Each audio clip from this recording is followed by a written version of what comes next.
आपने जम्मू कश्मीर के नौजवानों के लिए क्या किया?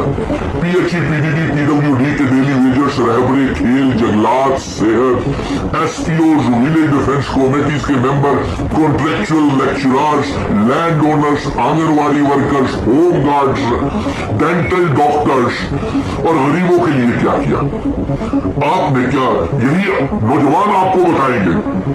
इसी के ऊपर जवाब देंगे कि आपने इनके लिए कुछ किया या जब इन बच्चों को आपकी जरूरत थी, जब भारतीय जनता पार्टी की जरूरत थी, जब आईजी आपका ही भारतीय जनता पार्टी का नेता यहाँ पे राजभवन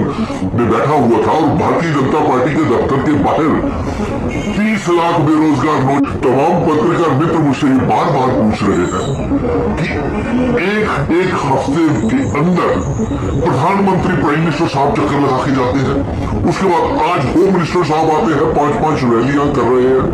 डिफेंस मिनिस्टर आ रहे हैं, कल जेपी नड्डा आज आ रहे हैं, नितिन गडकरी जी चक्कर लगा के चले गए और अमित शाह और प्राइम मिनिस्टर जी ताबड़तोड़ दौरे कर लगे हैं। तो इसको लेकर के हमारा क्या कहना है? इसको लेकर के ये कहना है हमें कि हंसी आ रही है भारतीय जनता पार्टी के ऊपर और कितनी बेचारी बनी हुई है कि 10 सालों में इन्होंने जम्मू कश्मीर के नौजवानों के लिए, आवाम के लिए कुछ नहीं किया और आज इनकी जमानतें जब्त हो रही हैं और यहाँ तक कि एजेंसीज की रिपोर्ट है कि वो जम्मू कश्मीर में सरकार नहीं बना सकते हैं और यहाँ तक कि कश्मीर में तो उन्होंने उम्मीदवार ही खड़े नहीं किए,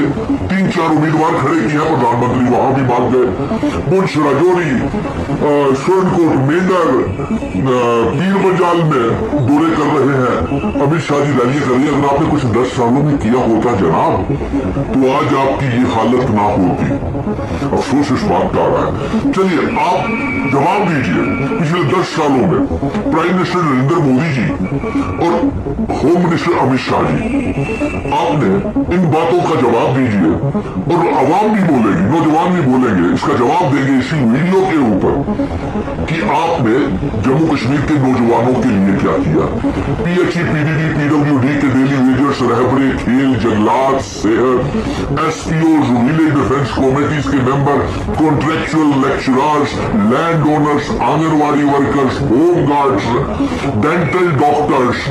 और गरीबों के लिए क्या किया? आपने क्या, यही नौजवान आपको बताएंगे, इसी के ऊपर जवाब देंगे कि आपने इनके लिए कुछ किया या जब इन बच्चों को आपकी जरूरत थी, जब भारतीय जनता पार्टी की जरूरत थी, जब आईजी आपका ही भारतीय जनता पार्टी का नेता यहाँ पे राजभवन में बैठा हुआ था और भारतीय जनता पार्टी के दफ्तर के बाहर 30 लाख बेरोजगार नौजवान हर मुद्दे को लेकर के आपने बड़े बड़े स्कैम किए, लिस्टें स्क्रैप हुई, जेकेएसएसबी पब्लिक सर्विस कमीशन की लिस्टें स्क्रैप। जब ये सारे के सारे बच्चे त्रिकुटा नगर दफ्तर के बाहर भारतीय जनता पार्टी के बाहर भूखे प्यासे बैठे हुए थे, तब आपकी जरूरत थी, तब तो अमित शाह जी, नरेंद्र मोदी जी और आपके कबीना मंत्री इतने दौरे नहीं लगाए। जब दरबार में बंद हुआ, तमाम व्यापारियों को बर्बाद किया, तब आपने कोई दौरा नहीं लगाया और आज भी अभी तक मैंने आपको डिबेट के लिए निमंत्रण दिया था। आप 3 परिवारों को ना जाने, पहले उनके साथ सरकारें बनाते हैं नेशनल कॉन्फ्रेंस के साथ, अटल बिहारी वाजपेयी, फिर 2015 में मोदी जी महबूबा मुफ्ती के साथ सरकार बनाती है और फिर बाद में आप इनको गालियां देना शुरू हो जाते हैं। हमारे महाराजा हरि सिंह जी के 23 सितंबर को जन्मदिन है। आपने जो हमारी रियासत का दर्जा और आर्टिकल 370 को चोरी किया हुआ है वो उसको वापिस करें। जो हमारी रियासत का दर्जा 23 सितंबर को महाराजा हरि सिंह जी का जन्मदिन है, उस दिन ऐलान करें कि रियासत का दर्जा वापिस किया जाएगा। इतनी बेचारगी नहीं करनी पड़ती आपको, इतना गली गली मोहल्ले मोहल्ले में। ये कोई आपका स्टेटस है कि एक प्राइम मिनिस्टर जहां जाता है, होम मिनिस्टर उसके पीछे आ जाता है, उसके पीछे डिफेंस मिनिस्टर आ जाता है, उसके पीछे पार्टी अध्यक्ष जेपी नड्डा आ जाता है। यानी कि इतने बेचारे हो गए, आपने कुछ किया ही नहीं पिछले 10 सालों में। मैं आपसे गुजारिश करता हूं, अभी भी मौका है, एक कैबिनेट यूनियन मीटिंग बुलाएं, यूनियन कैबिनेट की, और 23 सितंबर को अमित शाह जी ऐलान करें, आप होम मिनिस्टर है रियासत के दर्जे की वापसी की ऐलान करें। और आपके मंशूर में मैनिफेस्टो में ना तो दरबार मूव को शुरू करना है, ना ही आपके मैनिफेस्टो में रियासत के दर्जे की वापसी है, ना ही आपके मैनिफेस्टो में इन 25-30 लाख जो बेरोजगार नौजवान पढ़े लिखे हैं उनको पका करने की कोई योजना है। और इसके साथ साथ आपने हमारी रेत, बजरी, पहाड़, स्मार्ट मीटर, रिचार्ज वाले मीटर सब हम पे थोप दिए, लगान, जजिए और करोड़ों रुपया हमारे खून पसीने की कमाई अपनी चुनावी रैलियों में आप खर्च कर रहे हैं। आपकी पार्टी के उम्मीदवार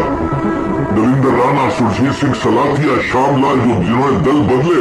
ये उनके सके नहीं हुए जिन पार्टियों में ये थे। ये आपके पास अपने टैक्स बचाने की प्रॉपर्टीज ईडी के छापों को बचने के लिए आपके साथ जुड़ गए। नंबर 2, सूत्रों के हवाले से ये आ रहा है कि आपको सीटें तो मिल नहीं रही भारतीय जनता पार्टी, तो भारतीय जनता पार्टी ने यह भी बेचैन कर लिया है, खुद को मन बना लिया है कि वो नेशनल कॉन्फ्रेंस के साथ भी गठबंधन बना करके सरकार बना सकती है। और 2.5 साल के लिए नेशनल कॉन्फ्रेंस और भारतीय जनता पार्टी ने फार्मूला जो बनाया हुआ है वो मुख्यमंत्री